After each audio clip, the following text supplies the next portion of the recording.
শাশুড়ির কোলে বসে দুই বউকে কি সুন্দর দেখাচ্ছে। দেখো দেখো কেমন সুন্দর মানিয়েছে দুটিকে। ঠাম্মি তুমিও। কেন দিদি ভাই, আমি আবার কি করলাম? তুমিও বৌদিদের পেয়ে আমাকে ভুলে গেছো। না না মা, আসলে ওর অভিমানটা কিন্তু আমার ওপর। তার জানি না, ছোটবেলায় অংশুকে কোলে নিলেই দিদি ভাইয়ের মুখ ফুলে যেত, কেঁদে ভাসিয়ে দিত, সে আর মনে নেই? আমি মোটেও অমন হিংসুটে না, তবে এখন একটু একটু হিংসে হচ্ছে। একটু একটু, তাই তো? হবে না কেন বলো তো? লাস্ট মা আমাকে কবে কোলে নিয়েছে, আর এখন বউদের পেয়ে আমাকেই ভুলে গেছে। তাই যদি হয় মৌলি, তাহলে আমি নিজেকে ধন্য মনে করব। ঠিক বলেছ বৌমা, নিজের সন্তানকে ভালোবাসা হলো সহজাত, সাবলীল, কিন্তু বৌমা তো আর নিজের সন্তান নয়। পরের মেয়েকে ভালোবাসা হচ্ছে একেবারে অন্যরকম। তাকে আপন করে নিতে পারে কজন মা বলো তো? আপনি আশীর্বাদ করুন আমাদের সকলকে মা, এই সংসারে যেন সবাই ভালোবাসার বাঁধনে এইভাবেই বেঁধে থাকে। শুধু আমি বাদ, তাই তো? শোনো পাগলি মেয়ের কথা। না গো মা, তুমি যত খুশি বৌদিদের ভালোবাসো, আমি একটুও হিংসে করব না। কিন্তু কিন্তু যা খুনসুটি আর হিংসে শুধু বর্দা ভাইয়ের সাথে, তাই তো? দেখেছো মা, দেখেছো? এই যে দাদা ভাই, দিদি ভাই তোমাকে হিংসে করতে বয়েই গেছে।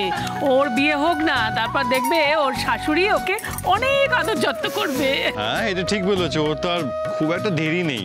দাদা ভাই, তোরা আবার মলির লেগ পুল করা শুরু করলে? জানো দিদি ভাই, গোটা বিয়ে বাড়িতে ভাই বোন মিলে শুধু এই করে গেছে। না গো মা, আমি কিচ্ছু করিনি। তাই তো, আমি তো কিচ্ছু করিনি, তাই না? আচ্ছা থামো দেখি, অনেক হয়েছে। এবার মিষ্টি মুখটা সেরে ফেলতে হবে। বানি, দাও মিষ্টি এগিয়ে দাও।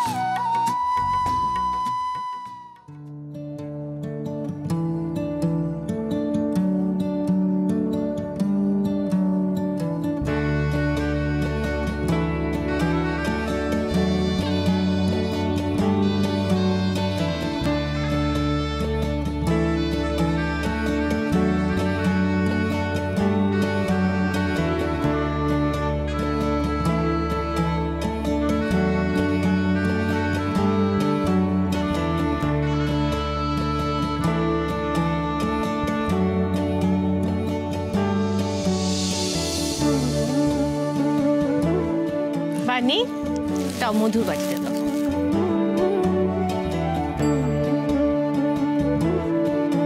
দেখি, সব মধু মধু শোনো, ভালো শোনো। দেখি মা। দাঁড়ান দাঁড়ান, বলছি এটা কি না লাগালেই নয়? আসলে মধু তো চ্যাট চ্যাট করবে।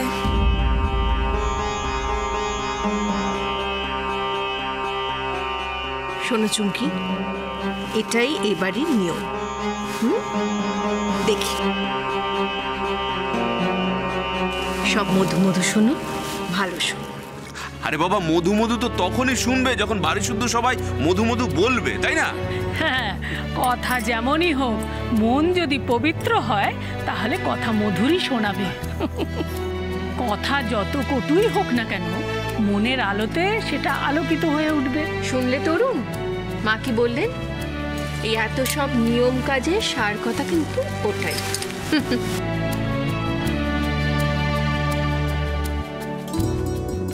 এই তো, এইবার আসল জিনিস আসছে। দিদি ভাই, দাও।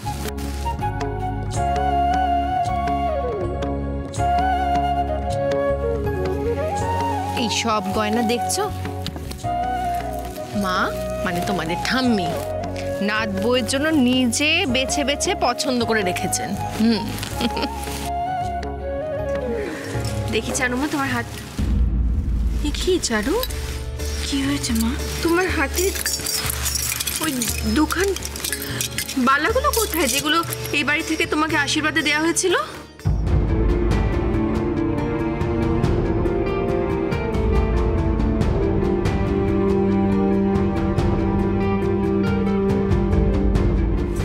কি চুমকি, এই বালাগুলো তোমার হাতে কেন? হ্যাঁ, এগুলো তো মা আশীর্বাদের দিন আমার সামনে চারুকে পরিয়ে দিয়েছিল। এটা এই বাড়ির বড় বউয়ের পরার কথা, তোমার নয়। ভুল করে পরে ফেলেছে।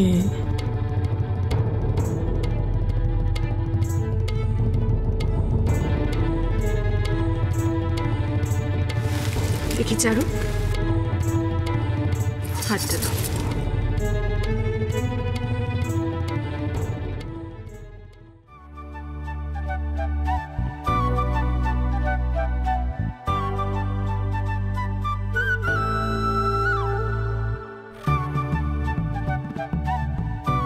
দেখুন মা, কেমন সুন্দর লাগছে। ওই হাসিখানাই তো আসল অলংকার গো বৌমা। দেখো যেন সব সময় সেটা বজায় থাকে। আপনাদের আশীর্বাদ থাকলে তাই হবে মা। দেখি চারু। থাকতো তো ওই সরস্বতী আর ভগবতীকে নিয়ে, এই হারের মর্ম ও কি বুঝবে? কেমন ক্যাবলার মতন হাসছে দেখো। সুন্দর লাগছে তোমাকে চারু। মা দেখেছেন কি সুন্দর লাগছে আপনার নাত বউকে? চলো এবার আমরা ঠাকুর ঘরে যাই, রাধা মাধবের আশীর্বাদ নিতে হবে তো। ওঠো বানি, এটা ধর দেখি। না মা, ওঠো। কি হলো চুমকি? ওঠো। ছোট বৌদির মনে হয় মায়ের কোলে বসে থাকতে বেশি ভালো লাগছে। চারু চুমকি শ্বশুর বাড়ি থেকে যা দিয়েছে না, তাই দেখে চক্ষু সার্থক হয়ে গেছে। এসব আবার কি দেখছিস? হ্যাঁ, ওগুলো সব চুমকির পাবার কথা ছিল, সব। আর সেই মতন আমি সমস্ত বন্দোবস্ত করে। তুই থাম।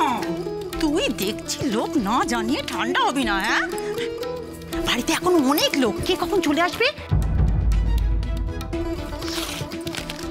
আসলে কি জানো তো, আফসোস হচ্ছে এত কিছু করে আমি সব ঠিকঠাক করলাম, শেষ পর্যন্ত সব কিছু ভেস্তে গেল।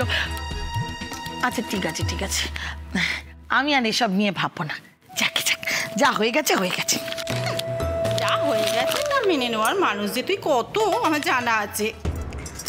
তোমার মতো খেলা সবাই দেখতে পাবে।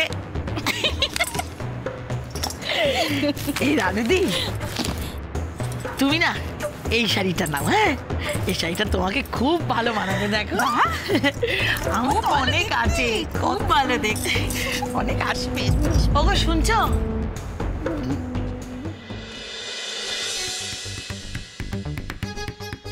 বলো। বলছি ও বাড়িতে তো তত্ত্ব নিয়ে যেতে হবে গো। হ্যাঁ, আর বলছি কিছুই তো জোগাড় করা নেই, আর হাতে তো সময় মাত্র আজকের দিনটা। দেখো কম জিনিস তো নয়, তত্ত্ব বলে কথা। হ্যাঁ, তা তো বটেই। দেখো আমরা হয়তো ওদের মতন জিনিস দিতে পারবো না, আমাদের অত ক্ষমতা নেই, কিন্তু এমন জিনিস দেবো গো যাতে আমাদের মান থাকে। হ্যাঁ আচ্ছা আচ্ছা, এই নাও, এই টাকাটা নাও, তোমার মনের মতো তত্ত্ব সাজিয়ে নিও। ও মা, এই কটা টাকায়? চুমকির মা দেখো খরচ খরচা করে যা আছে তাই আমি তোমাকে দিলাম, এরই মধ্যে তুমি দেখো, এটা যদি গ্রামের বিয়ে হতো তাহলে এই টাকাতেই সব হয়ে যেত। চারু বাবা, তুমি তোমার মেয়েদের বিয়ে দিয়েছো মল্লিক বাড়িতে গো, মল্লিক বাড়িতে। একটু ভাবো।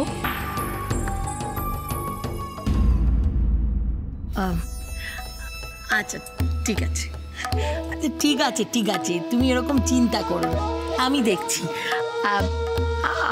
আমার একটা ওই সোনার হার আছে। হ্যাঁ, ভাবছি ওটাই দত্ত স্যাঁকড়ার কাছে দিয়ে আসবো। হ্যাঁ হ্যাঁ হ্যাঁ, বন্ধক দিয়ে আসবো। 1000 হলেও মেয়ের শ্বশুর বাড়ি বলে কথা। হ্যাঁ হ্যাঁ, মান রক্ষে কিন্তু আমাদের করতেই হবে, কি বলো রানুদি? তোমার আচ্ছা ঠিক আছে, তুমি আপাতত তাই করো, আমি টাকা দিয়ে পরে নয় ওটাকে ছাড়িয়ে নিয়ে আসবো। আচ্ছা গো আচ্ছা, তুমি এত চিন্তা করো না তো, আমি আছি তো। তাই করো তাই করো।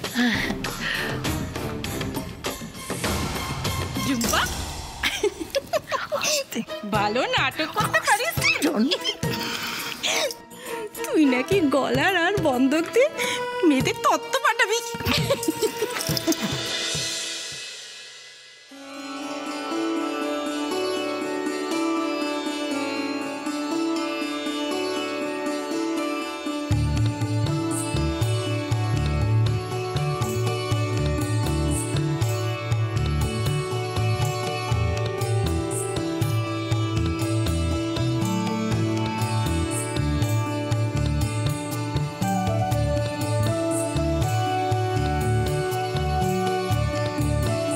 ছাড়ো না। রাধা মাধবের আশীর্বাদ নিয়ে তোমরা নতুন জীবন শুরু করো।